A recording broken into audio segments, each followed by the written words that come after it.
Sports betting brethren, hey, bring it up, and thanks for stopping by. My name is Boyd, sports betting market analyst with oddsjam.com. We teach you how to bet like a pro. I'm going to talk about today's number one most valuable piece of information that you need in sports betting, and that is edge and value. So edge and value are really, really big. You'll hear the terms closing line value, positive expected value, all those types of things. So I'm going to cover that with you today, kind of go through the breakdown of that so you have a better understanding and actually you can hopefully use this information to increase your ROI. So let's take a look. Now, before we get into today's topic of edge and value, which is critically the most important thing in sports betting, I want to first remind you can get 20% off the first 2 months of OddsJam using the tools, all the data-driven information. And really, you guys, you have to have the tools. You have to have the resources to apply this information. It's really a must. So make sure you save a little bit of money. Use Boyd20, BOYD20 to save 20% off the first 2 months. Also, I want to remind you, too, if you have any other topics or things you want me to cover here at Bet School, let me know down below. Leave me any comments or any feedback so I can help you increase your ROI, which is the whole goal, is to help you increase your profits in sports betting. All right, let's get after edge and value and take a look. All right, so we talked about having an edge, having a percent edge. The higher the percent edge, the greater chance you have over the long term, right? The next thing is positive expected value. Well, that's the price you acquired that bet at, and ideally you feel like you struck at a good time, at a good rate, and got a good value.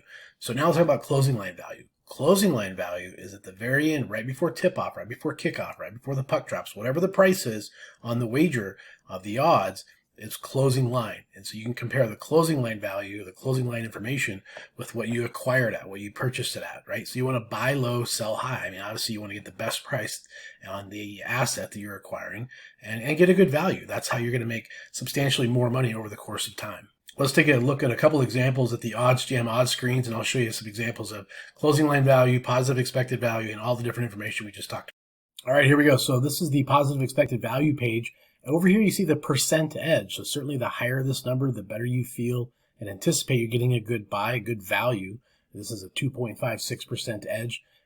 Recommended bet size based on, say, about a $5,000 Kelly criterion budget of a risk factor of 1. Again, it tells you the bet under 1.5 on the first period total goals at plus 160 odds at Superbook, and that's in the Ottawa Columbus NHL game. So again, if you're getting this at this price, it shows a no big odds at plus 153. You're getting it at plus 160. That's a good buy. You're getting it better than the no big odds. And so again, this is why you would look at a wager to go forward with something like this. You have a market width of 28. So for all these reasons, this kind of lines up to be a potential play. So you can open it up and see the markets as well with other sports books, other pricing. And you can see that this is, again, the highest and the best price amongst the markets, and sort of see other market-making sports books and kind of how they have it priced, and if you think that's a good situation. So that's what you're trying to do. You're trying to find these wagers that have good edge, have good value, good positive expected value.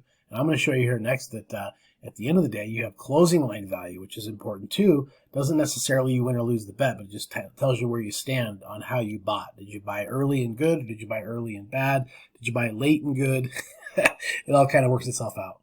All right, so at the end of the day, the closing line price is something you want to beat. You want to have good closing line value. It doesn't necessarily mean you're going to get a win or a loss, but as a practice over the course of time, it's better for you. So here, if it's green, it's good, right? So bought this at minus 114. The closing line price was minus 133. Bought low. That's good. Actually won that bet.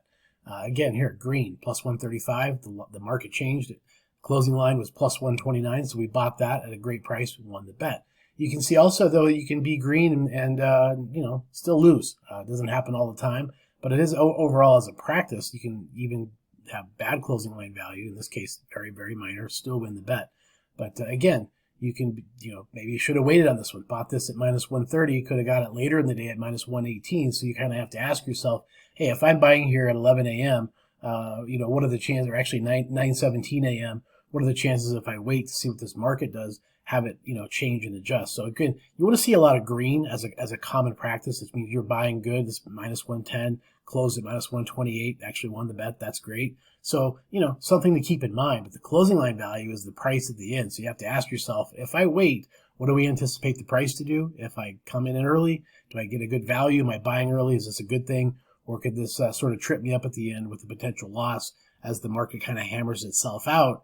And it's a bet that I wouldn't take right before tip-off or kickoff or puck drops if I really, really wanted it. So That's the difference between the two, and these are some of the reasons why it can be very, very important for you. So there you go, guys. That's the secret sauce of sports betting. It really, really is the edge, the value, and where you're getting your bets at, where you're getting your bets from, using the markets, using the insights, and all the data-driven tools at OddsJam. And again, if you want to get signed up and get going with that, make sure you use Boyd20. It's going to save you 20% off, and have that advantage in the markets and have that advantage to make money profitably over and over again consistently by having the information right in front of you. It takes 2 seconds to make an assessment, make a bet, and go forward. So again, appreciate you stopping by. If you have any questions or feedback, let me know down below. If you have any other topics you want me to cover here at Bet School, happy to do that as well.